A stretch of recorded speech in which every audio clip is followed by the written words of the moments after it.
O tema da mensagem é algumas coisas que atrapalham a nossa comunhão com Deus. Eu vou concluir essa palavra. Você que não ouviu os outros dias, não se preocupe, você vai compreender, receber o recado de Deus.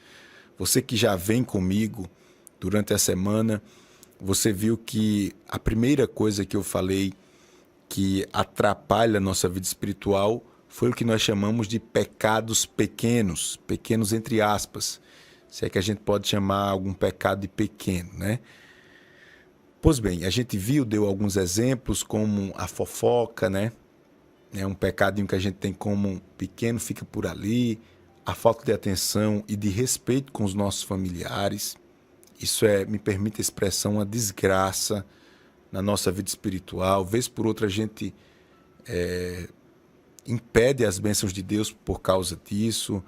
Nós falamos ainda de não honrar a palavra, ou seja, você é cristão, crente, mas sua palavra não vale nada.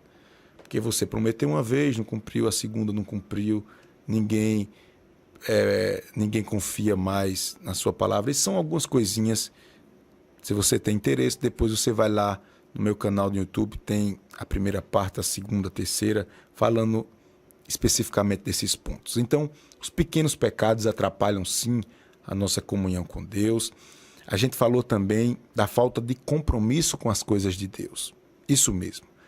Não tem como você amar a Deus se você não ama a obra de Deus. Pode tirar o cavalinho da chuva que não tem esse negócio de amar a Deus, e eu não quero nem saber esse negócio da obra de Deus. Eu demorei para entender isso. Na minha adolescência, eu vi o pastor sempre falando, vocês têm que evangelizar, vocês têm que...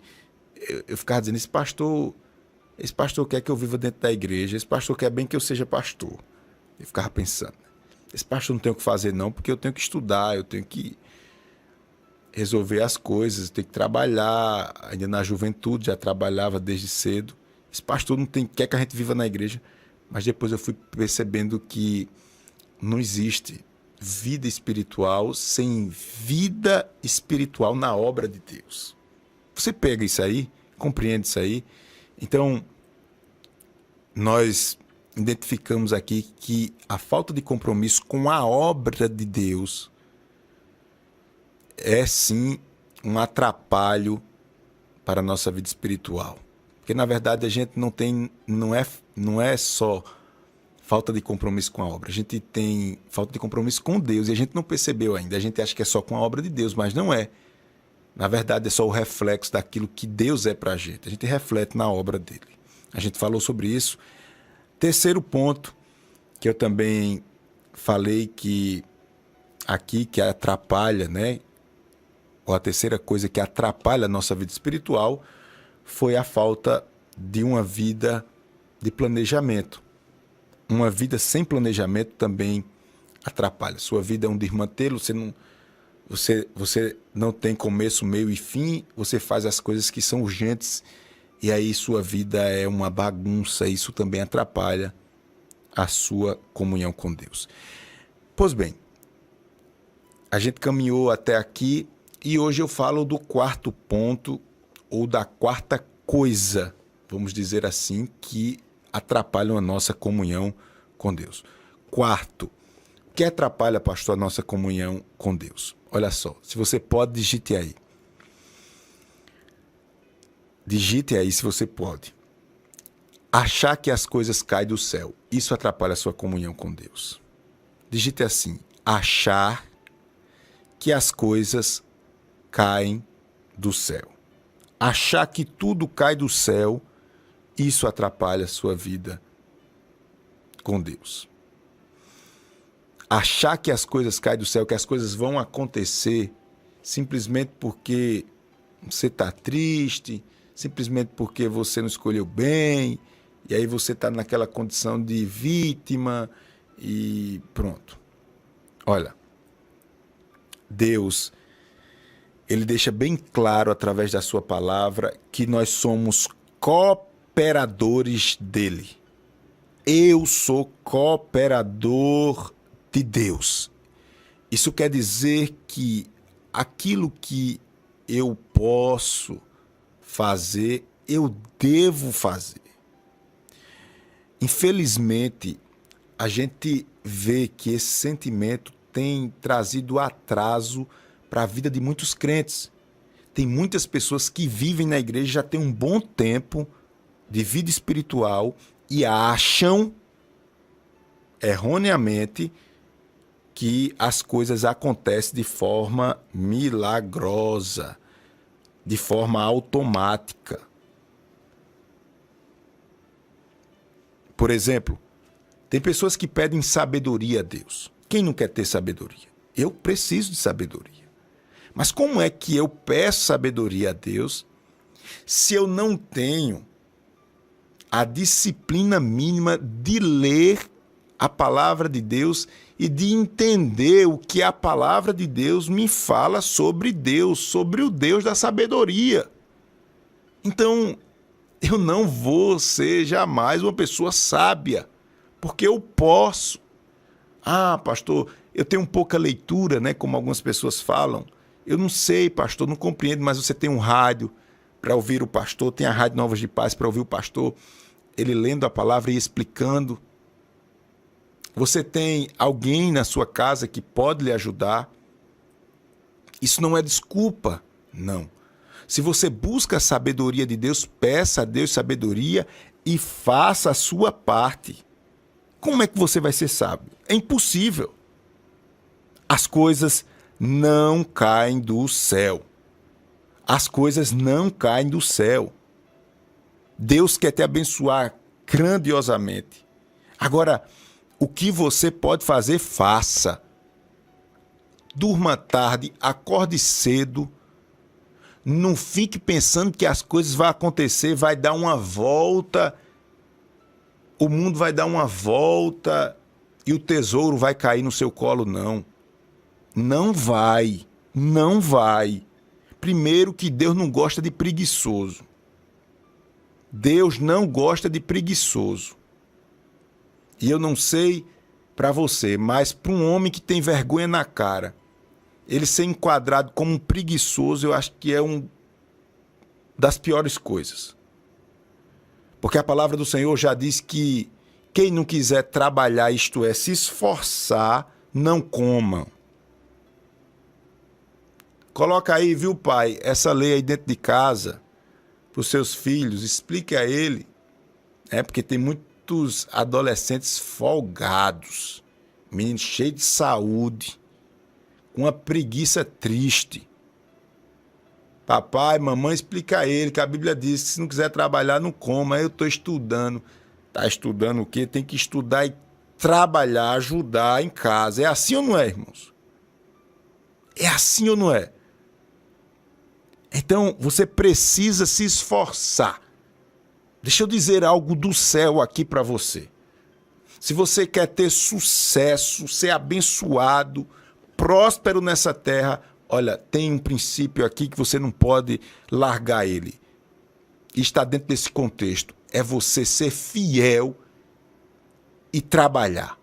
Trabalho e fidelidade. Resume esse ponto da mensagem que nós estamos estudando aqui, dizendo que achar que tudo cai do céu atrapalha a sua vida espiritual.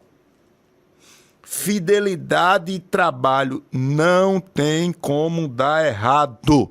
Não tem como dar errado. A sua vida, até a sua vida espiritual precisa de esforço. Até a sua vida com Deus precisa da sua parte. Você é um colaborador de Deus, você está junto com Deus nessa construção, vencendo o velho homem. Então, guarde isso. As coisas não caem do céu. E você precisava ouvir isso. Você precisava ouvir isso. As coisas não vão cair do céu. Cuide de suar, cuide de ser fiel, cuide de ter palavra, cuide de investir, porque Deus está dizendo através dessa palavra, eu vou te abençoar com ricas bênçãos celestiais e materiais. Pega esta palavra em nome de Jesus, se esforça, porque Deus quer derramar toda sorte de bênção sobre a tua casa, sobre a tua família. As coisas não vão cair do céu. As coisas não caem. As coisas não caem do céu. Quem está entendendo essa palavra, diga amém. Por fim, olha só outra coisa e a gente conclui essa mensagem, outra coisa que atrapalha a nossa vida espiritual. Eu acabei de falar, que achar que tudo cai do céu atrapalha a sua vida espiritual ou a sua comunhão com Deus. E por fim, se você pode, digite aí, pensar só nas coisas desse mundo. Isso, me permite usar essa palavra feia de novo, mas eu preciso usar. Que a gente lê até na Bíblia, ela, né? Isso é uma desgraça para a sua vida. Isso mesmo. Você só pensa nas coisas do mundo. Se você só pensa nas coisas do mundo, você se torna um crente carnal. E um crente carnal não vale um vintém. Para não dizer outra coisa. Um crente carnal não vale nada. Um crente carnal é um sino que tine, pronto. Tim, tim, tim, não emite nenhuma frase melódica. É tim, tim, tim. É um crente carnal. E às vezes a gente está nessa condição. Está pregando, mas pela carne. Está liderando na igreja pela carne. Está conduzindo a família em casa pela carne. Por quê? Só pensa nas coisas do mundo. E não fique constrangido com essa mensagem, não é o objetivo dela, até porque eu me enquadro também nisso. Quando a gente para um pouquinho para analisar as coisas, a gente vê que esse mundo de hoje, ele cobra demais da gente. A gente tem que estudar, a gente tem que trabalhar, tem a competição, tem o sustento diário, isso tudo é todo dia. Não tem moleza, não. E essas coisas todas, elas podem chegar a um ponto de nos envolver tanto, de tal forma que a nossa vida fique só voltada para as coisas materiais. Se a gente assiste televisão, a gente vê que parece que tudo aquilo ali nos leva a consumir. A gente parece que agora está respirando as coisas materiais. E tudo isso, na verdade, nos adoece e deixa a gente ansioso, através de um pecado chamado cobiça. O que é cobiça? É você querer sempre mais. Você cobiça, você quer. Você não está satisfeito, você quer comprar, você quer ter, você quer possuir. E esse pecado, o pecado da cobiça, é o pecado mais famoso dos nossos dias. Pouco se fala nele. Pouco se fala no pecado de cobiça, mas ele é o pecado mais atual, ele é o pecado que mais está trazendo estrago, se é que eu posso dizer isso. Ou seja, a gente vive a todo momento querendo. E Deus está dizendo através dessa palavra, meu filho, não pense só nas coisas desse mundo, porque se você pensar só nas coisas desse mundo, você vai adoecer. Você vai ficar ansioso. Eu abri esse programa hoje lendo Mateus capítulo 6, versículo de número 22. O próprio Jesus, em outras palavras, dizendo, olha, se vocês quiserem ter qualidade de vida, se vocês quiserem frear esse turbilhão de emoções descontroladas, se vocês querem frear, colocar rédea no coração de vocês, eu vou dizer o que vocês têm que fazer. Vocês têm que investir no reino dos céus. Porque se vocês só pensam em investir nas coisas da terra, se você é um crente carnal e materialista, você vai encontrar pelo menos aí 3 obstáculos. E esses 3 obstáculos vai transformar a sua vida no inferno. Esses obstáculos a Bíblia diz é a traça, o ferrugem e os ladrões. Esses três estão prontos para destruir tudo que é material nosso. Às vezes, irmãos, a gente cá pra gente. Eu prego essa palavra, às vezes eu tenho até vergonha. Eu fico até meio constrangido, porque a gente vive, parece que se esquece do que a Bíblia diz. A gente não consegue cumprir. A gente não encontra graça de Deus para cumprir isso. Eu conversava com minha mãe essa semana, saindo do culto, eu estava falando para ela sobre a parábola que Jesus falou. Depois você pode ver aí. Eu não lembro bem qual é a passagem bíblica, mas Jesus fala sobre a parábola do semeador. E eu concluo essa palavra falando sobre a parábola do semeador, porque Jesus chega a um ponto de dizer que as muitas preocupações com as coisas da vida nos deixam infrutífero. Sabe o que é um crente infrutífero? É um crente que não tem peso, não tem valor. E muitas vezes nós estamos nessa condição. Está na condição de crente, mas não tem valor, porque seu valor, seu peso, sua essência é dada pelo seu fruto. Você não tem fruto. E perceba que Jesus não está falando de pecados. Jesus está falando aqui de muitas preocupações. Preocupado com o que vai comer, com o que vai vestir, se vai casar, se vai se divorciar, se o menino vai estudar naquela escola, se vai sair da escola, se não sei o quê. É tanta coisa que nos preocupa, é tanta coisa que nos deixa... Pelo amor de Deus, Senhor, me ajuda a cumprir essa palavra. Eu preciso confiar mais em Ti.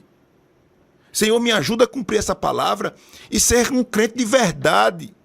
Não estar aqui ensinando a Tua palavra e não vivendo. Eu preciso valorizar mais as coisas espirituais. Eu preciso pensar mais nas coisas do céu. Eu preciso pensar mais nas coisas de Deus. Eu preciso entender que as coisas não caem do céu. As coisas não caem do céu. Portanto, meus queridos e amados irmãos, algumas coisas que nos atrapalham na nossa comunhão com Deus. Primeiro, os pecados pequenos, a falta de compromisso com as coisas de Deus, uma vida desorganizada sem planejamento, achar que as coisas caem do céu, foi o que a gente falou hoje, e pensar só nas coisas do mundo. Jesus já disse em Mateus 6,33, busque, pois, em primeiro lugar o reino de Deus e a sua justiça, e todas essas coisas lhe serão acrescentadas. Que Deus nos abençoe, que Deus nos ajude, em nome de Jesus.